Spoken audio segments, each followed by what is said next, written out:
ಪರಮೇಶ್ವರ್ ಸಾಹೇಬರಿಗೆ ಕರ್ನಾಟಕದ ಅತ್ಯುತ್ತಮ ರಾಜಕಾರಣಿ ಅಂದ್ರೆ ಡಾಕ್ಟರ್ ಜಿ ಪರಮೇಶ್ವರ್ ಸಾಹೇಬರು. ಅವರು ನಮ್ಮ ತುಮಕೂರು ಜಿಲ್ಲೆಯಲ್ಲಿ ಉತ್ತಮವಾದ ಕೆಲಸ ಮಾಡಿದ್ದಾರೆ ಹಾಗೂ ರಾಜ್ಯದಲ್ಲೂ ಮಾಡ್ತಾರೆಂಬ ನಿರೀಕ್ಷೆ ಇದೆ.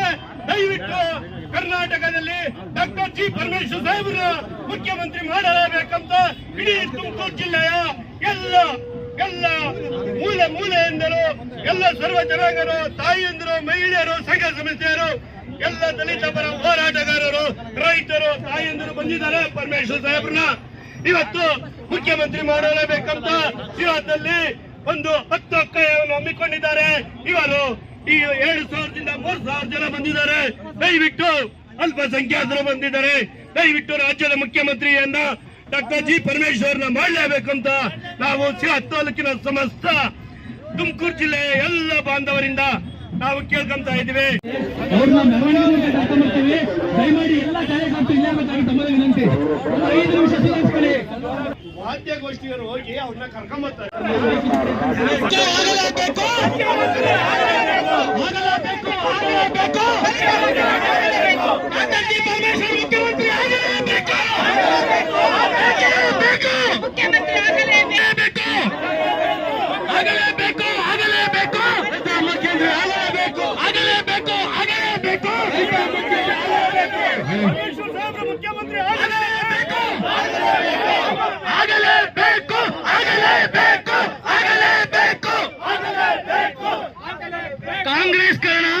ಕಾಂಗ್ರೆಸ್ನ ಹಿರಿಯ ಮತ್ಸದಿ, ಬಡವರ ಬಂಧು, ದೀನ ದಲಿತರ ಆಶಾ ಕಿರಣ ಪರಮೇಶ್ವರ್ ಹಂಗೆ ಅನ್ನೋದು ಶುದ್ಧ ಬಿಳಿ ಪತ್ರ ಇದ್ದಂಗೆ. ಅವ್ರ ಮೇಲೆ ಯಾವುದೇ ಕಪ್ಪು ಚುಕ್ಕೆ ಇಲ್ಲ ಸ್ವಾಮಿ. ಡಾಕ್ಟರ್ ಜಿ ಪರಮೇಶ್ವರ್ ಅವ್ರನ್ನ ದಯಮಾಡಿ ಇದು 3 ಬಾರಿ ನೀವು ಪರಮೇಶ್ವರ್ ಅವರು ಮುಖ್ಯಮಂತ್ರಿ ಆಗೋದನ್ನ ವಂಚನೆ ಮಾಡಿದ್ದೀರಾ. ತಾವು ದಯಮಾಡಿ ನಾವು ಈ ಒಂದು ಹೋರಾಟದ ಮುಖಾಂತರ ತಮ್ಮೆಲ್ಲರಿಗೂ ಎಚ್ಚರಿಕೆ ಕೊಡ್ತಾ ಇದ್ದೀವಿ. ಡಾಕ್ಟರ್ ಜಿ ಪರಮೇಶ್ವರ್ ಅವರು ಈ ಬಾರಿ ಮುಖ್ಯಮಂತ್ರಿ ಆಗಲೇಬೇಕು. ಸಿದ್ದರಾಮಯ್ಯ ಅವರು ಏನಾದ್ರೂ ಮುಖ್ಯಮಂತ್ರಿ ಸ್ಥಾನದಿಂದ ಕೆಳಗಿಳಿದೆ ಪಕ್ಷದಲ್ಲಿ ದಯಮಾಡಿ ಪರಮೇಶ್ವರ್ ಅವ್ರನ್ನೇ ಮುಖ್ಯಮಂತ್ರಿ ಮಾಡಬೇಕು.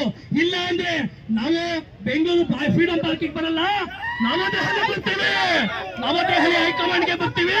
ಲಕ್ಷಾಂತರ ಜನ ಸೇರ್ತೀವಿ ಸ್ವಾಮಿ. ಇಡೀ ದಿಲ್ಲಿಗೆ ಮುತ್ತಿಗೆ ಹಾಕ್ತೀವಿ. ಡಾಕ್ಟರ್ ಜಿ ಪರಮೇಶ್ವರ್ ಅವ್ರನ್ನ ಮುಖ್ಯಮಂತ್ರಿ ಮಾಡಲೇಬೇಕು. ಬೇಕೇ ಬೇಕು, ಬೇಕೇ ಬೇಕು, ಬೇಕೇ ಬೇಕು, ಬೇಕೇ ಬೇಕು. ಡಾಕ್ಟರ್ ಜಿ ಪರಮೇಶ್ವರ್ ಮುಖ್ಯಮಂತ್ರಿ ಆಗಲೇಬೇಕು. ಡಾಕ್ಟರ್ ಜಿ ಪರಮೇಶ್ವರ್ ಮುಖ್ಯಮಂತ್ರಿ ಆಗಲೇಬೇಕು. ಸಾಹೇಬ್ರೆ, ತಮ್ಮದೊಂದು ಚಿಕ್ಕ ವಿನಂತಿ. ನಮ್ಮ ಶಿರಾ ಜನತೆ ಅಖಂಡ ಡಾಕ್ಟರ್ ಜಿ ಪರಮೇಶ್ವರ ಅಭಿಮಾನಿ ಬಳಗದಿಂದ ನಮ್ಮ ರಾಜ್ಯಾಧ್ಯಕ್ಷರು ನವೀನ ರಂಗನಾಥ್ ಬಂದಿದ್ದಾರೆ. ಎಲ್ಲಿದ್ದಾರೆ ಗೊತ್ತಿಲ್ಲ. ದಯಮಾಡಿ ನಾವೆಲ್ಲ ಮುಖಾಂತರ ಹೇಳೋದಿಷ್ಟೇ. ಡಿ ಕೆ ಶಿವಕುಮಾರ್ ಸಾಹೇಬ್ರೆ, ತಮ್ಗಿನ್ನೂ 1000 ಅವಕಾಶಗಳಿದಾವೆ ಸ್ವಾಮಿ. ನೀವು ನಮ್ಮ ಪರಮೇಶ್ವರ್ ಅವ್ರನ್ನ ಮುಂದಿನ ಮುಖ್ಯಮಂತ್ರಿ ಮಾಡಿದ್ದೇ ಆದಲ್ಲಿ ಇಡೀ ಹಿಂದ ಸಮಾಜ ಮುಂದೆ ನಿಮ್ಮನ್ನ ಮುಖ್ಯಮಂತ್ರಿ ಮಾಡ್ತೀವಿ. ನಿಮ್ಗೆಲ್ಲರೂ ನಾವು ಶತಸಿದ್ಧ, ನಾವೆಲ್ಲರೂ ಇಲ್ಲಿ ಪ್ರಮಾಣ ಮಾಡ್ತೇವೆ. ಮುಂದೆ ನಿಮ್ಮನ್ನ ಮುಖ್ಯಮಂತ್ರಿ ಮಾಡಕ್ ನಾವು ಸಿದ್ಧ ಇದ್ದೇವೆ ಸ್ವಾಮಿ. ದಯಮಾಡಿ ಡಾಕ್ಟರ್ ಜಿ ಪರಮೇಶ್ವರ್ಗೆ ನೀವೀಗ ಅವಕಾಶ ಕೊಡ್ಲೇಬೇಕು. ಇದು ಎಲ್ಲ ಕಾಂಗ್ರೆಸ್ ಕಾರ್ಯಕರ್ತರಾಗಿರ್ಬೋದು. ಇಲ್ಲಿ ಬಂದಿರುವಂತವ್ರು ಕಾಂಗ್ರೆಸ್ ಮಾತ್ರ ಬಂದಿಲ್ಲ ಸ್ವಾಮಿ. ಪಕ್ಷಾತೀತವಾಗಿ ಬಂದಿದ್ದಾರೆ, ಜಾತ್ಯತೀತವಾಗಿ ಬಂದಿದ್ದಾರೆ, ಸಂಘ ಸಂಸ್ಥೆಯವರು ಬಂದಿದ್ದಾರೆ.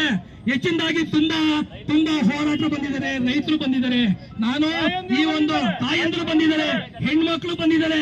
ಇವತ್ತು ಸ್ವಾಮಿ ಯಾರೋ ಒಬ್ಬ ನಿನ್ನೆ ಫೋನ್ ಮಾಡಿದೆ, ಪರಮೇಶ್ವರ್ ಸಾಹೇಬ್ರನ್ನ ಮುಖ್ಯಮಂತ್ರಿ ಮಾಡ್ತಾ ಇದೀವಿ ಬನ್ನಿ ಇದಕ್ಕೆ. ಆಕೆ ಪಾಂಟಿ, ಆಕೆ ಹೇಳಿ ಒಂದೇ ಮಾತು, ನನ್ನ ಪ್ರಾಣ ಹೋದ್ರೂ ಪರವಾಗಿಲ್ಲ, ನಾನ್ ನನ್ನ ಮಗುಗೆ ಹಾಲು ಕೊಡ್ತೀನೋ ಇಲ್ವೋ ಪರವಾಗಿಲ್ಲ, ಡಾಕ್ಟರ್ ಜಿ ಪರಮೇಶ್ವರ್ ಅವ್ರನ್ನ ಮುಖ್ಯಮಂತ್ರಿ ಮಾಡ್ಲೇಬೇಕು, ನಾನು ಬಂದು ಹೋರಾಟ ಮಾಡ್ತೀನಿ ಅಂತ ಹೆಣ್ಮಗಳು ಇವತ್ತು ಇಲ್ಲಿ ಬಂದಿದ್ದಾರೆ ಸ್ವಾಮಿ. ನಮ್ಮ ಪರಮೇಶ್ವರ್ ಅವರು ಆ ರೀತಿ ಬದುಕಿ ಬಾಳಿದಂತ ಮಹಾಪುರುಷ. ದಯಮಾಡಿ ತಮ್ಗೆ ಹೇಳೋದಿಷ್ಟೇ, ಪರಮೇಶ್ವರ್ ಅವ್ರನ್ನ ಮುಖ್ಯಮಂತ್ರಿ ಮಾಡ್ಲೇಬೇಕು. ಇದು ನಮ್ಮೆಲ್ಲರ ಕೂಗು, ನಮ್ಮೆಲ್ಲರ ಒಗ್ಗಟ್ಟಿನ ಕೂಗು.